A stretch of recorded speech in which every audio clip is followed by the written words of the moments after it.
Welcome to exam सहपाठी। आज के इस क्लास में हम लोग संघ की कार्यपालिका में जो अगला अपना पार्ट कर रहे हैं वो है हमारा महान्यायवादी का। ठीक है, इसके पहले ने हम लोगों ने मंत्रिपरिषद देख ली, राष्ट्रपति देख लिया है, उपराष्ट्रपति देख लिया है संघ की कार्यपालिका में। ठीक है, तो आज हमारा जो वीडियो होगा वो होगा महान्यायवादी पर। तो उम्मीद करता हूँ कि आपको नई चीज़ें मिल रही होंगी। आप वीडियो को लाइक वाइक कर दिया कीजिए। ठीक है, वीडियो पे आप कमेंट भी कर दिया कीजिए, कुछ ना कुछ आप लिख दिया कीजिए। अगर आपको कुछ नया मिलता हो तो आप ज़रूर शेयर कीजिए अपने दोस्तों के साथ में।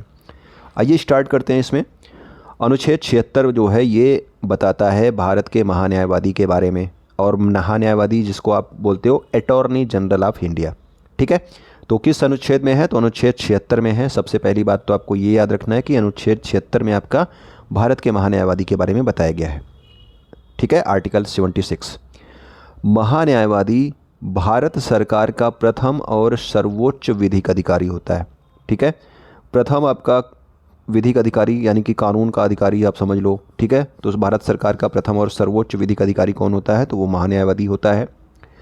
महान्यायवादी का पद लिया कहाँ से गया? तो ये इससे लिया गया है ब्रिटेन के संविधान से। ठीक है, तो ब्रिटेन के संविधान से महान्यायवादी का पद लिया गया है। यह पद ब्रिटेन के विधि मंत्री में ही समाहित होता है। देखिए, यहाँ पे तो एक अलग पद बना दिया गया है महान्यायवादी का, लेकिन ब्रिटेन में जो है जो विधि मंत्री होता है यानी कि जो कानून मंत्री होता है उसी में जो है ये आपका पद समाहित होता है आपका महान्यायवादी का, वही आपका महान्यायवादी का भी काम कर लेता है। ठीक है, ये लेकिन यहाँ पर अलग से जो है एक पद बनाया गया है महान्यायवादी का। तो महान्यायवादी की नियुक्ति कौन करता है? तो नियुक्ति तो आपके करते हैं हमारे राष्ट्रपति महोदय। और इसका कार्यकाल कितना होता है? तो राष्ट्रपति के प्रसाद पर्यंत। प्रसाद पर्यंत का मतलब जब तक राष्ट्रपति चाहे। ठीक है, जब तक राष्ट्रपति चाहे तब तक। उसको जो है 15 दिन में भी हटा सकता है, 5 साल में भी हटा सकता है। ओके, अगला हमारा है महान्यायवादी का जो वेतन है ये राष्ट्रपति के द्वारा समय समय पर निर्धारित किया जाता है। तो इसका वेतन भी जो है राष्ट्रपति ही निर्धारित करता है, इसका कार्यकाल भी राष्ट्रपति ही निर्धारित करता है। ओके, राष्ट्रपति के प्रसाद पर्यंत होता है। योग्यता क्या होनी चाहिए आपके महान्यायवादी की? तो एक ऐसा व्यक्ति जो सर्वोच्च न्यायालय का न्यायाधीश नियुक्त होने की योग्यता रखता हो, वही व्यक्ति महान्यायवादी बन सकता है। ठीक है, जो न्यायाधीश नियुक्त होने की योग्यता रखता हो, कहाँ पे? सर्वोच्च न्यायालय में। अतः इसका वेतन और अधिकार भी मुख्य न्यायाधीश के समान ही होता है। तो अब आप एक आइडिया लगा सकते हो कि जो मुख्य न्यायाधीश का वेतन होता है उतना ही लगभग वेतन इसको भी दिया जाता है। ठीक है, और इसके अधिकार भी उतने ही होते हैं जितना एक सर्वोच्च न्यायालय के न्यायाधीश का होता है। अधिकार देखिए, अधिकार के बारे में बताया गया है महान्यायवादी संसद का सदस्य नहीं होता है। पहली बात आपको ध्यान रखना है कि महान्यायवादी संसद का सदस्य नहीं होता, लेकिन सदन की जो कार्यवाहियाँ होती हैं उसमें ये भाग ले सकता है। सदन के संयुक्त अधिवेशन में भी भाग ले सकता है। ठीक है, सदन की कार्यवाही में भी भाग लेता है। सदन का जो संयुक्त अधिवेशन होता है यानी कि राज्यसभा लोकसभा का संयुक्त अधिवेशन होगा उसमें भी ये भाग लेता है, लेकिन उसे किसी भी प्रकार के मतदान का अधिकार नहीं है। यानी कि वहाँ पे अगर किसी भी बात पे मतदान होता है, मान लो 100 वोट हैं और 50 इधर पड़े 50 उधर पड़े, तो आपका ये किसी एक और जो है इसको मतदान का अधिकार नहीं है कि किसी एक की ओर दे करके उसको जिता दे, ऐसा नहीं।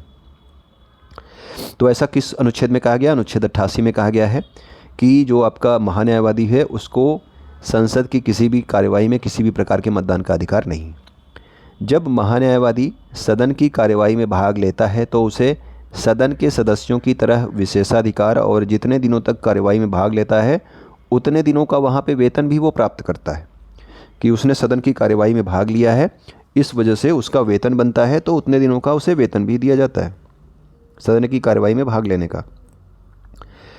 इसके अलावा जो है महान्यायवादी भारत सरकार की ओर से किसी भी राज्य के उच्च न्यायालय में सरकार का पक्ष रख सकता है। तो सरकार का ही एक समझ लो वकील होता है ये। ठीक है, सरकार की ओर से जो है अपनी बातें रखता है, तथा सरकार के सभी कानूनी कार्रवाइयों की देखरेख भी करता है महान्यायवादी। इसका कार्य केंद्र सरकार को विधिक मामलों में सलाह देना है। ठीक है, कोई भी आपका कानूनी मामला है तो उसमें सलाह देता है ये केंद्र सरकार को कि आप इस तरह का काम करो इस मामले में। ओके, इसके अलावा उन कानूनी मामलों में सलाह देता है जो समय समय पर राष्ट्रपति द्वारा मांगा जाता है। यदि राष्ट्रपति को भी कोई कानूनी सलाह चाहिए तो वो आपका राष्ट्रपति को अपना सलाह देता है। कौन? ये आपका कौन? महान्यायवादी। राष्ट्रपति के आदेश पर भारत सरकार के विधिक कार्यवाहियों का दायित्व पूरा करना। राष्ट्रपति के आदेश पर ही ये भारत सरकार के जो है कोई भी कानूनी कार्यवाही होता है तो उसका जो है पूरा करता है। महान्यायवादी ना तो पूर्ण रूप से सरकारी सेवक है, ना ही पूर्ण रूप से विधिक परामर्शी। ठीक है, ये पूर्ण रूप से सरकारी सेवक भी नहीं है, पूर्ण रूप से आपका विधिक परामर्शी मतलब कोई भी कानूनी सहायता देने वाला भी नहीं होता है। महान्यायवादी अपने कार्यों में सहायता के लिए एक सॉलिसिटर जनरल ऑफ एडवोकेट रखता है। ये आपको याद रखना है कि एक सॉलिसिटर जनरल ऑफ एडवोकेट किसके साथ होता है, आपके महान्यायवादी के साथ, तथा एक अतिरिक्त सॉलिसिटर जनरल ऑफ एडवोकेट रख सकता है। एक तो वो रखता ही है, इसके अलावा एक और रख सकता है सॉलिसिटर जनरल ऑफ एडवोकेट, महान्यायवादी अपने कार्यों में सहायता के लिए। ठीक है, तो ये हमारे इंपॉर्टेंट पॉइंट्स थे आपके महान्यायवादी से संबंधित। ठीक है, तो अगले वीडियो में मिलते हैं कुछ नई पॉइंट्स के साथ।